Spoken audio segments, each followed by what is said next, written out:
السلام علیکم جی. آج ایک اہم ایشو ہے جو تھم نیل تو آپ نے دیکھ ہی لیا ہوگا کہ پاکستان کے اوپر جو ہے وہ پابندیاں لگنے کا مجھے خدشہ ہے کہ پاکستان کے انٹرنیٹ کے اوپر پابندیاں لگ جائیں گی. یہ پابندیاں کس ٹائپ کی ہوں گی؟ جسٹ آپ کو یاد دہانی کرواتا چلوں. وہ اس ٹائپ کی ہوں گی کہ جس طرح کہ نائجیریا سے کسی زمانے کے اندر یا افریقہ کے ایک آدھ اور ملک سے ای میلیں جنریٹ ہوا کرتی تھیں اور آپ کو وہ ای میل کے اندر بتایا جاتا تھا کہ میرا نام پرنسس فلاں ہے اور میں افریقہ کے فلاں ملک کے جو بادشاہ ہے اس کی بھتیجی ہوں یا صاحبزادی ہوں اور میرے پاس اتنے ملین ڈالر میرے اکاؤنٹ میں ہیں لیکن میں اس کو ٹرانسفر نہیں کر سکتی. میں کچھ دنوں کے لیے آپ کے اکاؤنٹ میں ٹرانسفر کروں گی یا کروں گا اور اس کے بعد جو ہے وہ آپ مجھے اس میں سے آدھے پیسے دے دیجئے گا. وہ اتنی بڑی رقم بتائی جاتی کہ ہمارے معصوم لوگ جن کا کوئی فنانشل ایکسپوجر نہیں ہے وہ اس مالیاتی فراڈ میں آ جاتے اور وہ کوئی اس میں سے $50 مانگ رہا ہوتا تھا, کوئی $100 مانگ رہا ہوتا تھا اور وہ آ جاتے اس کے اندر بھرے کے اندر. اور بعض لوگ جو تھے وہ تو اپنے بینک اکاؤنٹ کا جو لاگ ان پاسورڈ بھی شیئر کر دیتے تو پھر 1 گھنٹے بعد پتہ چلتا کہ اس میں سے سب کچھ صاف ہو گیا ہے. یہ وہاں سے ای میلیں جنریٹ ہوتی تھیں, پوری دنیا کے اندر یہ مالیاتی فراڈ ہوتا تھا. پھر پوری دنیا نے اس کا پیچھا کیا, مکو ٹھاپا ان کا. اور اب آپ افریقہ کے کسی ملک سے, مطلب کہ افریقہ کے اتنے سارے ملک ہیں وہاں پہ 90% ایسے ممالک ہیں وہاں سے اگر آپ فزیکل ڈالر ایک بھی لاتے اور لے جاتے جو ان کی منیمم ایک مقدار ہے اس سے لاتے اور لے جاتے پکڑے جائیں تو سیدھی 7 سال کی جیل ہے, کیونکہ پھر انہوں نے بہت سخت اقدامات کیے. یہ سلسلہ کو میرا خیال ہے 8-10 سال پہلے رک گیا لیکن اس سے پہلے بہت شدت سے ہوتا تھا. یہ جو گالیاں بکنے والا وہ ریڑھی چلانے والا جو ایم این اے نہیں ہے مظفر گڑھ کا ایم این اے رہا ہے وہ بھی پیسے بھیجے تھے اس نے اور اس کے راوی رؤف کلاسرا ہے, ٹھیک ہے, اور کچھ دن وہ اسمبلی کے اندر بڑا امیر بن کے پھرتا رہا تھا کہ ملینز آف ڈالر اس کے اکاؤنٹ میں آتے. تو خیر یہ وہ فراڈ تھا کیونکہ وہ ای میلیں ایسی جنریٹ ہوتی تھیں. ہم ساؤتھ افریقہ گئے نا جب 9/11 کے بعد, تو ساؤتھ افریقہ میں جا کے ہم پورٹ الزبتھ میں بھی ہم نے یہ دیکھا اور گرامز ٹاؤن میں بھی دیکھا, جوہانسبرگ میں شاید مجھے نظر نہیں آیا کہ بینک کے جو اے ٹی ایم تھے نا ان کے باہر کالے نیگروز اور خواتین جو ہیں وہ فٹ پاتھ پہ ایسے لائنیں بنا کے بیٹھے ہوتے تھے, ٹھیک ہے, اور ان میں سے ایک اٹھتا تھا اندر جاتا تھا پھر واپس آ جاتا تھا. تو میں مطلب پہلے لائنیں بنا کے بیٹھے ہوتے تھے, میں کہا شاید اتنے لنگر ونڈیا جا رہے ہیں, ٹھیک ہے, یہاں پہ لنگر بٹ رہا ہے اس لیے بیٹھے ہوئے. پھر میں نے ایک مقامی جو ہمارا وہاں پہ یونیورسٹی میں دوست بنا اس سے ہم نے پوچھ بھی لیا کہ بھائی یہ لوگ جو ہیں یہ کیا کرتے ہیں یہاں پہ بیٹھ کے. تو اس نے ہنس کے کہا کہ یہ لوگ وہ ہیں جنہوں نے ای میلیں بھیجی ہوئی ہیں اور یہ دن میں آ جاتے ہیں یہاں پہ اور 12 گھنٹے بیٹھے رہتے ہیں اس انتظار کے اندر کہ اگر ہم نے جو کل رات کو 1000 یا 1,00,000 ای میل بھیجی ہے اس میں سے کوئی 10 12 8 10 2 4 تو حونک اور بیوقوف ہوں گے نا, ٹھیک ہے, اور وہ جو ہوں گے وہ کوئی نہ کوئی ڈالر ڈالیں گے تو جیسے ہی وہ ڈالیں تو یہ نکال سکیں.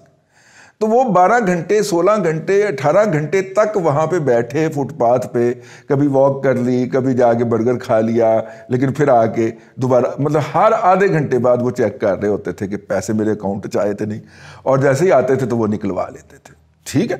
تو یہ وہ جسے کہنا چاہیے. اور پاکستان جو تھا وہ اس کا بہت بڑا ٹارگٹ رہا, بہت عرصے تک بہت سے لوگ لوٹے اس کے اوپر.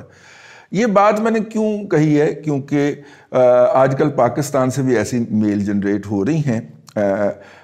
وہ پہلے مرحلے کے اندر وہ میل جنریٹ ہوئی ہیں اور ماشاءاللہ متقع بھی وڈے امریکہ نے لایا ہے.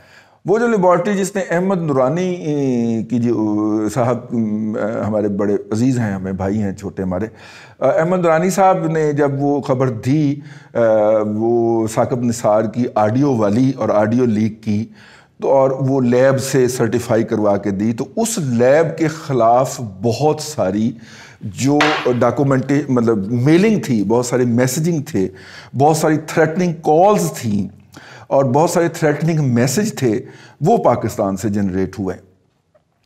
اور جب وہ پاکستان سے جنریٹ ہوئے تو اس کے نتیجے کے اندر وہ کہیں پہ بلنک بھی ہوئے. وہ اس لیبارٹری کو اپنا پبلک جو ای میل ایڈریس تھا اسے ہٹانا پڑا کیونکہ اتنی میلز آ رہی تھیں. پھر انہوں نے پریس ریلیز بھی دی اور پھر وہاں کی پولیس کو انہوں نے اطلاع بھی دی اور وہ مقدمے بھی درج ہوئے اور ان کی انویسٹیگیشن بھی ہے.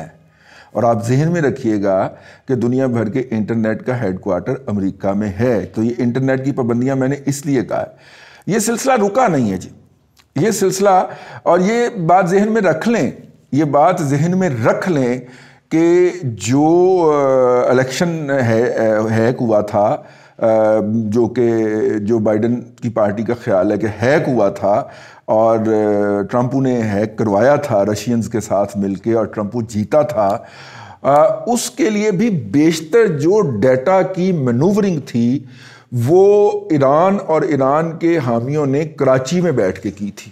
اور یہ بات جو ہے جب جو بائیڈن صاحب صدر بنے اور انہوں نے وہ رپورٹ عام کی، اس کے اندر مینشن تھی. اور امریکہ کی اس رپورٹ آنے کے بعد، اور ظاہر ہے امریکیوں کے فرمائش کے اوپر، ہم نے کراچی میں آپریشن کر کے پاکستان کے اداروں نے بہت سارے ایسے لوگ گرفتار کیے اور جو تاحال گرفتار ہیں کہ جنہوں نے اس سرگرمی کے اندر حصہ لیا. اگرچہ لیا ہوا تھا، اگرچہ ان کا یہ کہنا تھا کہ ہم تو سافٹ ویئر کا کام کر رہے تھے، ہمیں تو یہ اسائنمنٹ دی جاتی تھی اور اس کے یہ پیسے آتے تھے. وہ بھی اپنی جگہ پہ درست ہو سکتے ہیں لیکن اور درست ہیں، انہوں نے یہی کیا تھا. لیکن بڑے لیول کے اوپر یہ کس بڑی سازش کا حصہ تھا کہ امریکیوں تک کی چیخیں نکلوا دی. پہلا ایپیسوڈ وہ ہے. دوسرا یہ لیبارٹری والا تھا، اور تیسرا اب آ گیا ہے، اور وہ کیا ہے؟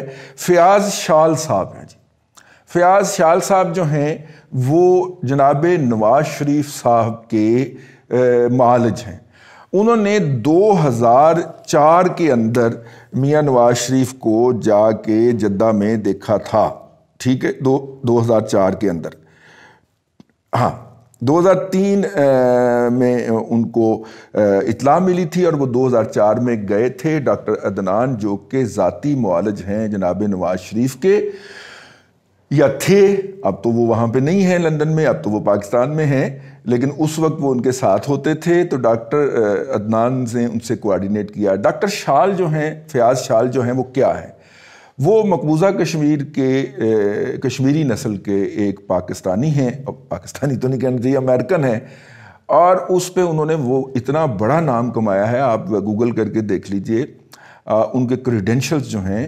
اور خاص طور پہ بہت ساری جو طریقہ ہائے علاج ہیں ان کو شال طریقہ علاج کہا جاتا ہے. باقاعدہ رجسٹر ہیں ان کے نام کے اوپر، کیونکہ وہ طریقہ ہائے علاج یا وہ اسٹریٹجیز جو تھیں وہ صحت کی، طب کی دنیا کو، میڈیکل ورلڈ کو انہوں نے متعارف کروائیں، اور وہ ان کے نام سے مستعمل ہیں. وہ اتنا بڑا لیجنڈ ہے.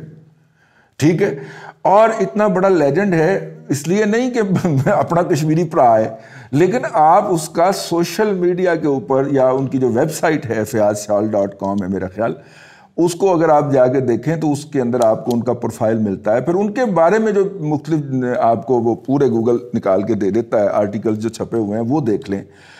اور وہ شخص جو ہے اس کے مطلب اتنے ہائی پروفائل کا آدمی، ٹھیک ہے، اور کہیں کوئی چھوٹی موٹی بھی نہیں، واشنگٹن اسٹیٹ یونیورسٹی کے اندر وہ میڈیکل کے شعبے کو ہیڈ کرتا ہے. ٹھیک ہے، مطلب، اور دل کا اتنا بڑا سرجن جو ہے وہ جو ہے، اب اس کو اس کے ذاتی میل کے اوپر اور اس کے واٹس ایپ نمبر کے اوپر پاکستان سے تھریٹ کال جنریٹ ہو رہی ہیں، تھریٹنگ میسج جا رہے ہیں. اسے کہا جا رہا ہے کہ تم نے نواز شریف کی یہ جو رپورٹ جاری کی ہے، یہ رپورٹ میرے پاس ہے جی، میں انشاءاللہ اس کا بھی آپ کو پورا تیا پانچا کر کے بتاؤں گا. یہ جو رپورٹ ہے مطلب اس میں لکھا ہوا جی نواز شریف کو 3 دفعہ قتل کرنے کی کوشش ہوئی ہے. ٹھیک ہے، وہ ڈاکٹر نے لکھ کے دیا ہوا ہے، وہ پوری 3 صفحے کی رپورٹ ہے. مزہ آئے گا، باری باری اس کو انجوائے کریں گے نا، ٹائم تھوڑا ہوتا ہے نا ولاگ دے وچ، تو وہ ہم بعد میں کریں گے. ٹھیک ہے، لیکن وہ کہتے ہیں ڈاکٹر شال صاحب نے جو بھی کہا ہے وہ رپورٹ کا حصہ، اس کو سائڈ پہ کر دیں. لیکن ڈاکٹر شال صاحب جو ہیں وہ امریکہ کے اندر ایک رسپیکٹیبل آدمی ہے. بہت سارے سینیٹرز ان کے کلائنٹ ہیں، پیشنٹ ہیں، اور وہ ان کا علاج کرتے ہیں۔ اور سینیٹر آپ کو پتہ ہے نا کہ دنیا کا پاورفل ترین شخص جو ہوتا ہے وہ امریکی صدر ہے، اور اس کے بعد جو 2 نمبر کے اوپر ہوتے بہت سارے لوگ کھڑے ہیں، وہ امریکہ کا سینیٹر ہوتا ہے۔ بہت پاورفل آدمی ہوتا ہے، بہت مؤثر آدمی ہوتا ہے، ٹھیک ہے۔ وہ کسی ملک کے اوپر حملہ بھی کروا سکتا ہے، ٹھیک ہے، کسی ملک کے اندر امن بھی کروا سکتا ہے، اتنا پاورفل آدمی ہوتا ہے۔ وہ ڈاکٹر شال کے باقاعدہ پیشنٹ ہیں۔ ڈاکٹر صاحب کو پاکستان کے اندر سے انتہائی غلیظ گالیاں بکی جا رہی ہیں، ان کی ای میل ایڈریس کے اوپر جا رہی ہیں۔ ڈاکٹر صاحب کو ان کی لائف کے حوالے سے تھریٹ کیا جا رہا ہے۔ ہماری اطلاع یہ ہے کہ ڈاکٹر صاحب نے اس حوالے سے امریکہ کے اسٹیٹ ڈپارٹمنٹ کو بھی آگاہ کر دیا ہے، اور وہاں کی جو ایف بی آئی ہے وہ بھی اس تمام باتوں کا ریکارڈ رکھی جا رہی ہے۔ تو ٹھیک ہے، آپ جعلی ای میل ایڈریس جنریٹ کر کے اس سے تھریٹننگ کال تو جنریٹ کر لیں گے، لیکن وہ جو پرائم منسٹر ہاؤس کے اندر بیٹھا ہوا جعلی ڈاکٹر جو ہے، جعلی تو نہیں ہے خیر، لیکن جو ڈاکٹر ہے اس کو یہ نوید ہو کہ وہ آئی پی ایڈریس بھی نوٹ کر رہے ہیں ساتھ میں، ٹھیک ہے۔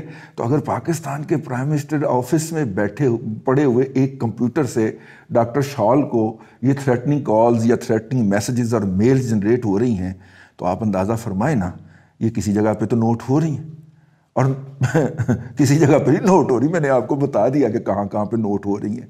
یہ وہ وجہ بنے گی جی پاکستان کے انٹرنیٹ کے حوالے سے پابندیاں لگنے کا۔ معاشی پابندیاں لگیں یا نہ لگیں، مجھے لگتا ہے کہ قوم یوتھ المجہول الجاہلیہ للعقل والعلم للمحدود لمیٹڈ ایڈیشن جو ہے، اور کچھ کرے یا نہ کرے، اس کی خواہش ہوگی کہ جس طرح انہوں نے انٹرنیٹ کو استعمال کر کے اپنے سیاسی مخالفین، اپنے ناقدین کو انٹیمیڈیٹ کیا اور ان کی کریکٹر اسیسینیشن کی، جب یہ پاور سے ہٹیں، جو کہ ہٹیں گے، ٹھیک ہے، کسی کا پرماننٹ پھٹا تو نہیں لکھا ہوتا، تو اس کے بعد پاکستان کے اوپر اتنی شدید قسم کی انٹرنیٹ پابندیاں ہوں کہ کوئی بھی ان کی وہ تمام واہیات بکواسیات جو انہوں نے ماضی میں کر رکھی ہیں اس کا جواب نہ دے پائے۔ پالیسی کو سمجھا کریں آپ، اسٹریٹجی کو سمجھا کریں ان کی۔ وہ اتنا گند پھیلا رہے ہیں اس وقت اس حوالے سے، اور جا کے پھیلا بھی انٹرنیٹ کے ہیڈ آفس میں رہے ہیں۔ انہوں نے تو ایک چابی گھمانی ہے نا سر، چابی بھی نہیں گھمانی، ٹک ٹک ٹک ٹک کر کے کمانڈ لانی، تو پتہ چلے گا کہ جناب آپ 1 یا 2 جو ہوگی چیز، مطلب کہ اس کے بعد پاکستان سے ای میل باہر جانی بند ہو گئی۔ تو یہ جو اربوں ڈالر کی ہم ایکسپورٹ کرتے ہیں، یہ تو ای میل کی مرہون منت ہے نا بھائی، ٹھیک ہے۔ پھر یہاں پہ بچے کام کرتے ہیں سافٹ ویئر کی، جو ڈیٹا پروسیسنگ وغیرہ کا جو کام کرتے ہیں، ان کا کیا بنے گا؟ تو یہ کتنی بڑی تباہی پھیر رہے ہیں اس ملک کی، کچھ تو آپ کو نظر آ رہی ہے اور کچھ آپ بھگت بھی رہے ہیں، بہت سی ایسی ہے اس طرح کی تباہی جو آپ کو نظر نہیں آ رہی۔ ان کے بھونکنے سے ڈاکٹر فیاض شال کی شان کے اندر، ان کی پروفیشنسی کے اندر نہ کوئی فرق آ سکتا ہے نہ آ رہا ہے، لیکن آپ کے اور میرے لیے مشکلات جو ہیں وہ ڈائنوسور کی طرح منہ پھاڑے بھاگی چلی آ رہی ہیں۔ اللہ آپ کو آسانیاں عطا کرے اور آسانیاں خلق خدا میں تقسیم کرنے کی توفیق عطا کرے۔